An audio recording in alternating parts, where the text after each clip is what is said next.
J'analyse la partie qui a eu lieu lors du live d'Inoxtag, qui a confronté Domingo avec les blancs à Inoxtag avec les noirs. Une partie incroyable, je vous conseille de la voir sur son live, sur sa chaîne YouTube directement, la chaîne d'Inoxtag dans la catégorie en direct.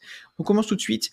Il y a eu E4 joué par Domingo, coup très classique, E5, cavalier F3, développe les pièces, D6 protège le pion central, D4, la défense, file d'or, on prend cavalier prend, et ici, fou E6, et on voit que la barre déjà donne un avantage pour les blancs. Alors pourquoi ici déjà c'est une erreur? Simplement parce que, en premier lieu, il donne la possibilité de prendre la paire de fous des noirs, ce qui fait qu'il y aurait un avantage ici pour les blancs stratégiques avec des positions ouvertes. Donc on sait que sur une position ouverte, la paire de fous est très appréciée. Et surtout, tout de suite, on pourrait affaiblir la structure de pion. On sait que le pion F, on veut jamais qu'il déroge ici à l'ouverture, puisqu'il protège extrêmement bien quand même le roi. Le pion F, le pion faible, on veut pas le bouger. Ici, il y aurait déjà peut-être des thèmes avec dame 5 échec, G6, dame H3 qui tape ce pion. Ok, il faut qu'on le protège. Peut-être un coup comme ici, dame D7, pour pas prendre la case du fou. Mais là, on aurait ici fou C5, et on met une grosse pression, déjà nos pièces qui se développent extrêmement bien, le roi qui est faible, c'est déjà très très mauvais pour les noirs et très compliqué à tenir. Cavalier C3 qui a été joué par Domingo, qui n'a pas pu prendre avantage de cette information, et du coup ici, on développe les pièces naturellement, on appuie sur un clouage en développement le fou.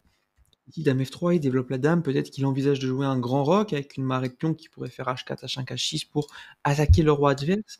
Ici, petit roc, fou D3 et cavalier C6. Alors ici, il attaque le cavalier maintenant. Mais ici, qu'est-ce qui est joué? Cavalier F5, qui est un coup plutôt intéressant, hein. On met le cavalier sur une case près du roi, on commence à amener les pièces à l'attaque, ça peut être très très intéressant. Ici, il aurait pu faire cavalier prend fou, pion prend, et ensuite on aurait pu peut-être jouer un coup comme dame H3 pour menacer des coups comme E5 et menacer peut-être des choses sur H7.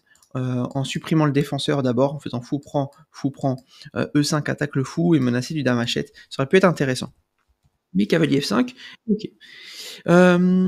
Ici, donc, petit roc, pas de plan de roc opposé, et H6. Alors ici, deuxième erreur de la part d'Inoxtag. Alors pourquoi ici? C'est d'un point de vue tactique, et là, on se rend compte que le cavalier F5 est bien placé. C'est qu'on peut jouer sur un clouage. En fait, on peut détruire tout de suite l'abri du roi. Si on fait cavalier prend, pion prend, on dévie un défenseur du cavalier, et on pourrait ensuite récupérer la pièce. Donc ici, sur cavalier H6 échec, fou prend, attaque le fou, et puis s'il ne le prend pas, on pourrait faire dame échec et dame ici, échec et mat en G7. Alors il pourrait le prendre, on fait dame prend, on menace le pion en H6, on menace peut-être de jouer E5 et d'aller attaquer ici le roi. On peut aussi menacer F4 et de faire intervenir la tour. Là c'est très très dangereux.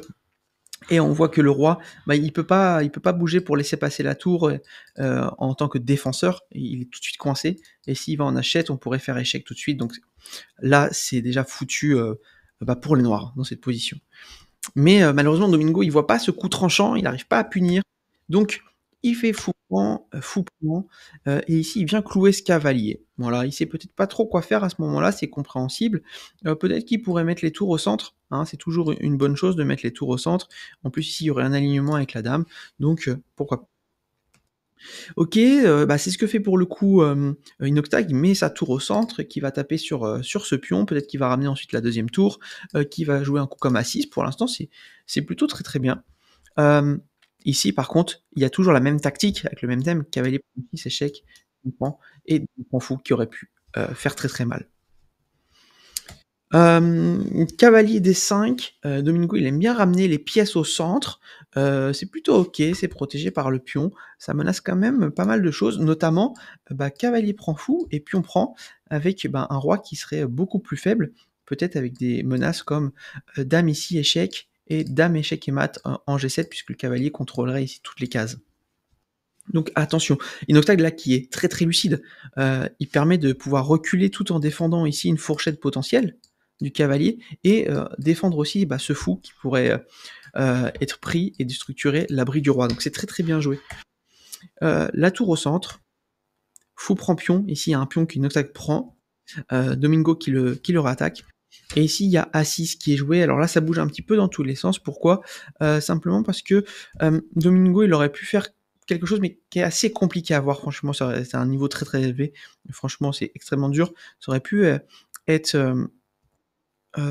Ici, fou prend et jouer, cavalier échec protégé par le cavalier pour prendre la tour ici sur et récupérer ce fou à la fin pour avoir la qualité de plus. Mais c'est franchement d'un niveau très, très compliqué. Donc, ici, bah, ce qu'il a fait, c'est que, bah, il a pris le fou, il a pris le pion, il a pris le pion, ce qui est très logique, hein, de la part de Domingo, bah, qui gagne un pion sur, l'opération, qui remenace de prendre ensuite le pion en B7, de s'infiltrer sur la 7e rangée, de peut-être faire une fourchette, de doubler la tour. C'est, en soi, très, très intéressant. Mais ici, Noctag, il sort un coup de son chapeau, c'est incroyable franchement, je sais même pas si je l'aurais pu le trouver, en partie à mon niveau. Il fait fou prend F5, ce qui est incroyable. On peut pas faire purement, il y aurait juste échec et mat, donc il est obligé de faire dame prend et en faisant de cette sorte, il a trouvé cavalier D4, fourchette ici, qui gagne une pièce nette puisqu'il peut pas bouger la dame en redéfendant la tour. C'est vraiment magnifique. Bravo à Inoxtag pour le coup. Hem, Dame G4 qui est jouée, bon, il garde la dame, oui, face au roi, on essaie de, bah, d'avoir un petit peu de jeu, c'est comme ça qu'il faut réagir, hein, avec Domingo, essayer de mobiliser ses pièces, essayer d'arnaquer, de contre-attaquer avec ce qui nous reste. Cavalier prend tour. Il joue ici, C4, il stabilise encore son cavalier au centre, OK. Et là, il y a tour prend A2. Alors tour prend A2, attention, elle laisse la pièce, elle laisse le cavalier. Ici, bah, Inoxtag, il aurait pu jouer peut-être plus tranquillement cavalier D4 et ensuite ramener son cavalier ici à la défense, protégé par ses pions, ou le ramener ici en C6. Là, c'est un petit peu dangereux de redonner du matin comme ça. Alors je pense que juste, il a dû voir que ça reprotégeait le cavalier sans faire attention que ça a attaqué le sien. Tour prend A2 ici, pion prend cavalier. Et là, sur dame A8, c'est Domingo maintenant qui punit en jouant cavalier F6 échec, qui joue sur le clouage, donc le pion ne peut pas reprendre, il y aurait échec et qui menace de prendre la tour. Donc très, très intéressant de trouver des ressources comme ça. Ici, il y a roi F8 qui est joué et il peut prendre la tour. Malheureusement, il joue H3 et en fait, il explique durant le live qu'ici, bah, après H3, forcément Inoxtag a réussi à prendre le cavalier, mais en fait il avait peur ici, Domingo, de tour à A1, s'il prenait la tour de tour à 1 et de se faire mater sur tour prend, dame prend, échec et mat avec la dame ici.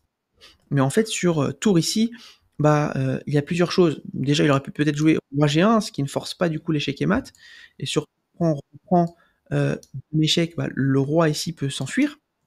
Donc il n'y avait pas mat de cette façon.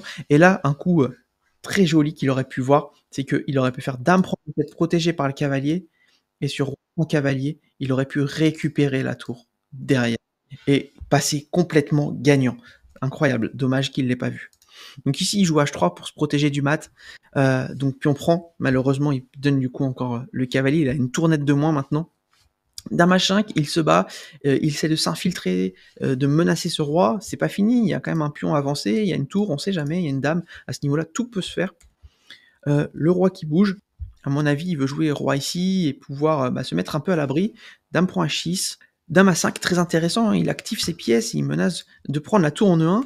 Donc il y a tour B1, Dame B6, et pour menacer ici de rentrer en faisant échec et de faire mat en G2, mais il y a un coup tactique qui aurait été super intéressant, qui aurait été tour prend, parce que sur roi prend, il y aurait eu dame E2, échec, et il remporte la tour. Mais ce qu'il joue, c'est un coup pratique, très très efficace, et beaucoup moins risqué, donc c'est limite mieux à leur niveau de faire ce genre de coup. Dame F4 qui vient défendre, ici C5, bon, on voit qu'il sait pas trop quoi faire. Là, il devrait activer en fait la dernière pièce qui joue pas, cette tour.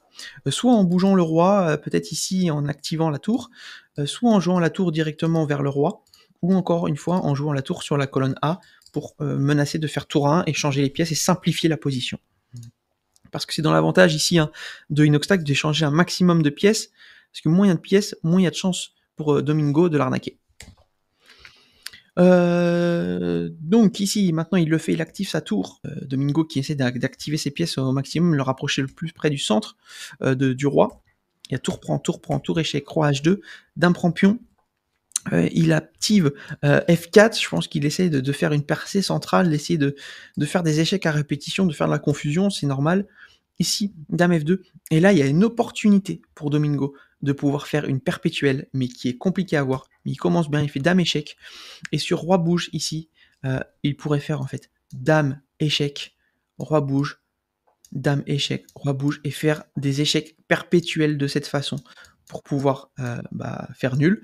Là-dessus, il pourrait encore faire, échec de la même manière tout le temps et encore et encore.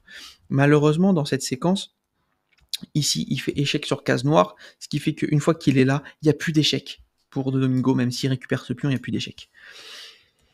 Dame H1, échec. Tour G1, menace, dame G2, échec. Il y a le pion qui avance, dame G2, roi H4, et là, il y a dame G3, échec, et là, il y a le mat en 1 de la part d'Inoxtag, qui peut faire le mat de l'escalier en faisant dame H3, échec et mat. Malheureusement, il ne le voit pas, je crois qu'il a moins d'1 minute à ce moment-là, il stresse peut-être, il a 32 secondes.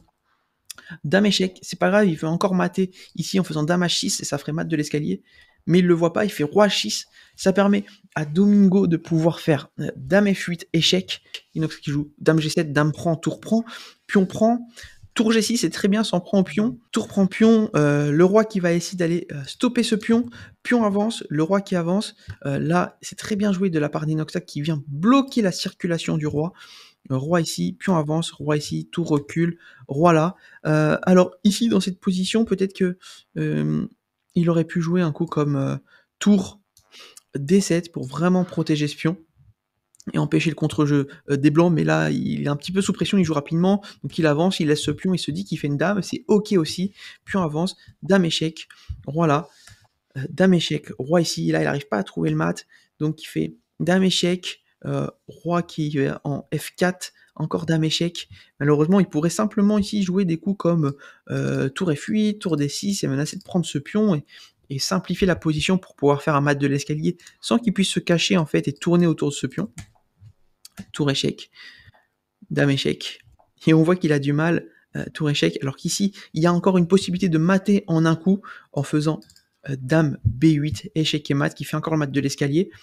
Il pourrait aussi prendre simplement ce pion sur échec et pouvoir mater ensuite. Peu importe où il va aller, ça va être le mat du baiser de la mort, enfin avec la tour, ou là le baiser de la mort avec le roi. Mais donc là, il vient faire une erreur fatale, il fait dame 8, il s'est protégé par rien, donc il donne la dame en 1. Le roi qui prend, Inoxtag qui sait plus quoi faire, mais du coup le pion qui avance. Ici il prend le pion en H3 et il laisse la promotion à Domingo. Domingo qui arrive à faire des échecs. En soi c'est assez compliqué de gagner roi-dame contre 3 tours, c'est très technique, ils ont moins de 20 secondes chacun je crois. Et ici par fair play, je pense, et aussi parce qu'il n'a pas forcément peut-être la technique et c'est très compliqué comme j'ai dit, Domingo qui prend la tour et qui fait du coup nul par manque de matériel, parce qu'il sait aussi qu'il s'est fait dominer par Inoxtag tout au long de la partie, donc je crois qu'il y a une sorte de fair play dans ce geste, qui est très appréciable de la part de Domingo. Partie assez incroyable, avec des tactiques qui pouvaient y avoir très très rapidement, on l'a vu, hein, même tout au début, avec le fou 6 dès le 4e coup, il aurait pu avoir un avantage décisif pour Domingo, des retournements de situation de toutes parts, donc partie super intéressante avec des choses à dire de tous les côtés. J'espère que ça vous a plu. Je vous dis à la prochaine. Ciao.